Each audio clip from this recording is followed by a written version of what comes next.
Magandang hapon sa inyo lahat. Ito po si Herbert Curia, author-promoter ng Talakayan Herbert TV. Ang tatalakayin natin sa linggong ito, hinggil dun sa issue hinggil sa issue ng ating inilulusad na programa ng ating pamahalaan na trabaho sa Bagong Pilipinas Job Fairs. So yan yung ating tatalakayin ngayon, yung mga job fair na yan. So,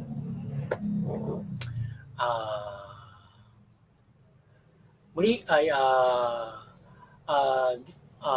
yung ating mga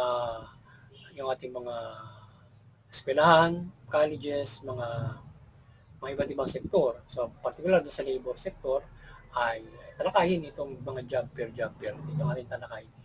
So ito yung ating side panukala dito sa opinion natin dito sa job fair na ito. So dito sa inilulunsad ang ating pamahalaan ng mga job fair, particular DOLE at nais ng ating banal na Panginoon, nais ng ating administrasyon Marcos na ito ay pag-ibayuhin, ay ating sinusuportahan yung kanyang nais dito, lalo na monthly.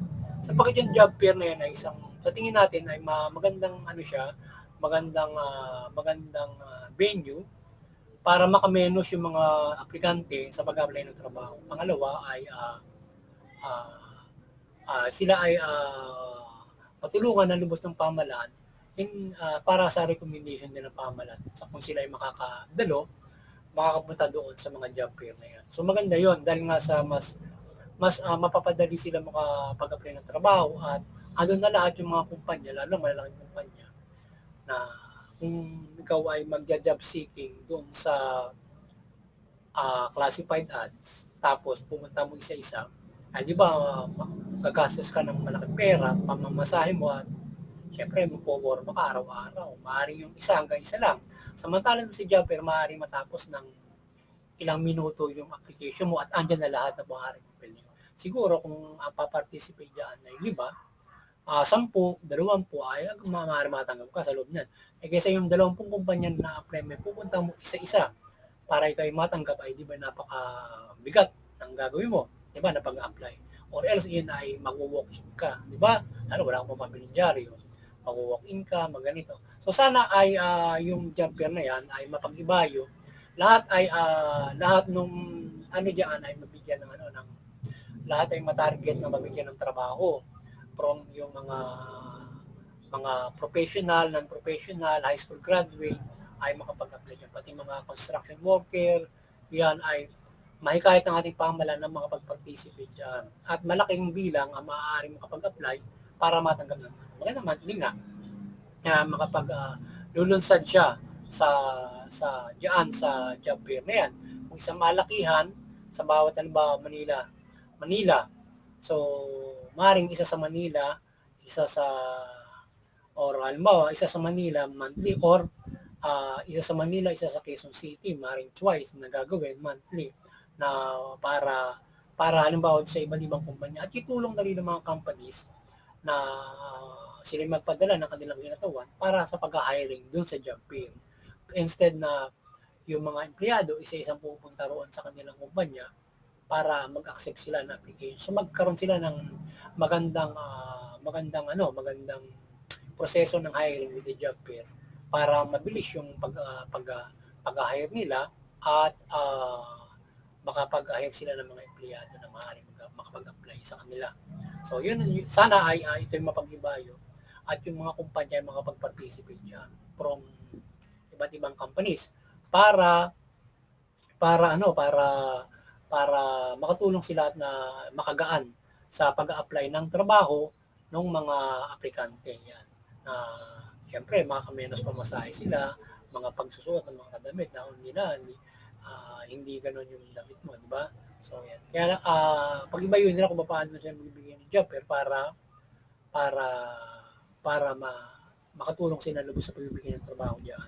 So yung pamahalaan natin gawing mabuti yan sa iba't ibang parte ng bansa. Lalong-lalo na din yung PESO, yung Philippine Employment Service Office na yung mapag-ibayo din na yung mga companies ay makisa roon para may opening sila. Para doon nila napapublish yung opening nila at makapag-apply ng trabaho.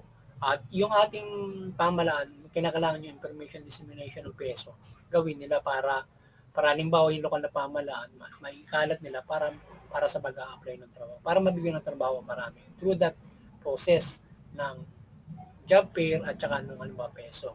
At iba't ibang mga kung hakbangin para mabigyan ng trabaho lahat.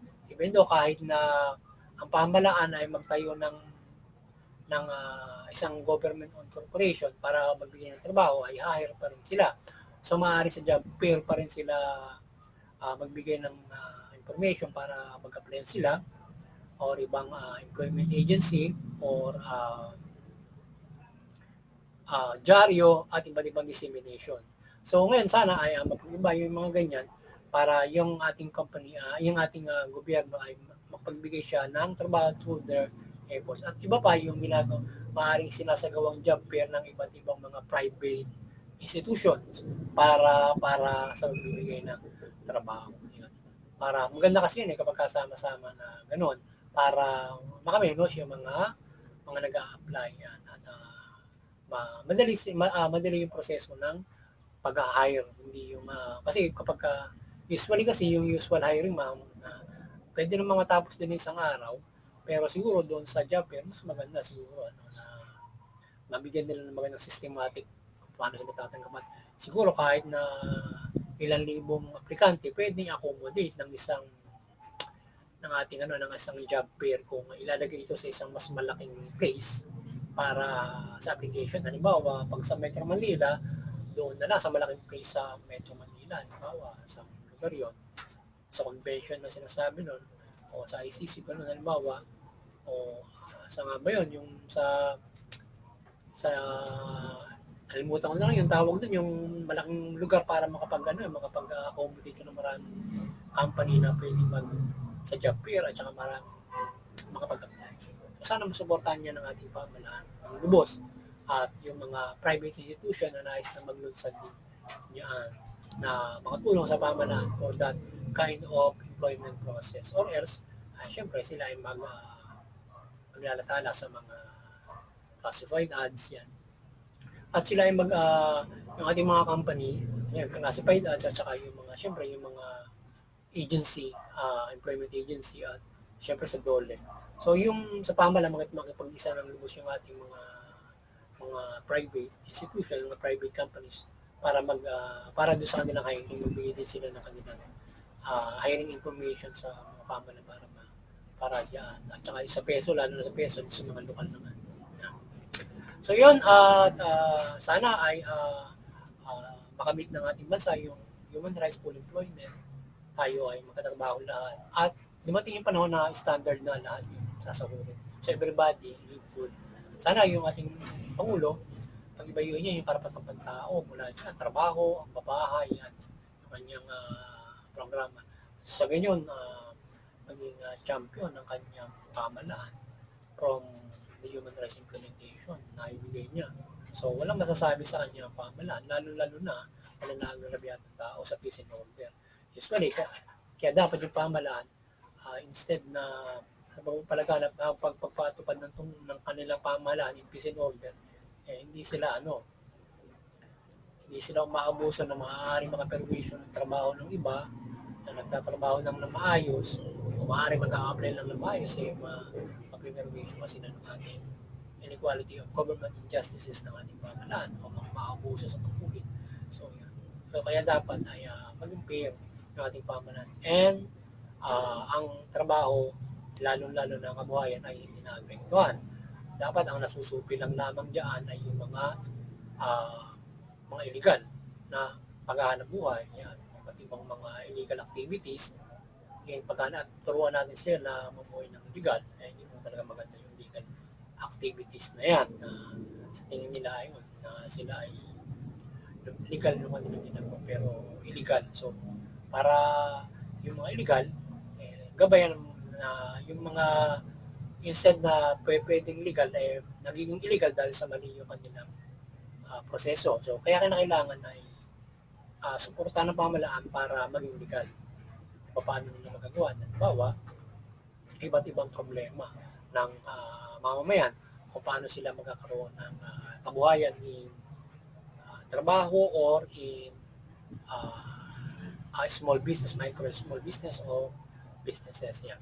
So yun, at yung dyan naman tayo nagtatrabaho, diba? Micro or employment. So ngayon sana mapag-ibayan ng pamahalaan para lalong mamuhay ng maayos ang lipunan. Dapat kasi for the human rights, dapat kahit ikaw ay mag-negosyo ka ng maliit, dapat kung tutuusin ko according to rights, dapat 30,000 na ba nakikitain mo ron. Kung ikaw naman ay employed, dapat 30,000 bawat isang tao. Diba? At kung isang tao ka rin na mag-negosyo ka ng tindahan, dapat ganun yung nakikitain mo. Diba? Ngayon, kung mag-empleyado ka, dapat malaki na nakikitain mo kapag mayroon ka ng mga tao. Diba? So, yun. So, sana pag in the future, magawa ng paraan ng pamahalaan natin at full employment. So, even though hindi pa ma-attain yung napaka-standard na minimum wage, at least kahit paano ito ay bubuhay ng pamilya at kahit paano ay yung ating pamahalaan ay magkaroon ng mahusay na pabahay para doon sa mga nais ng mga babae na employed na mababa naman yung sahod. So yun, muli sana ay nagkaroon tayo ng initiative at maging talakay hinggil dito sa ating mga job fair, employment, para magkatrabaho lahat at ipag-usapan ng ating lipunan ng Pilipino. Magandang hapon sa inyo lahat at pagpalain tayo ng ating banal na Panginoon Diyos na magandang ekonomiya at trabaho ang lahat at walang nagugutom, walang naagrabyado. Magandang hapon sa inyo lahat. God bless you all.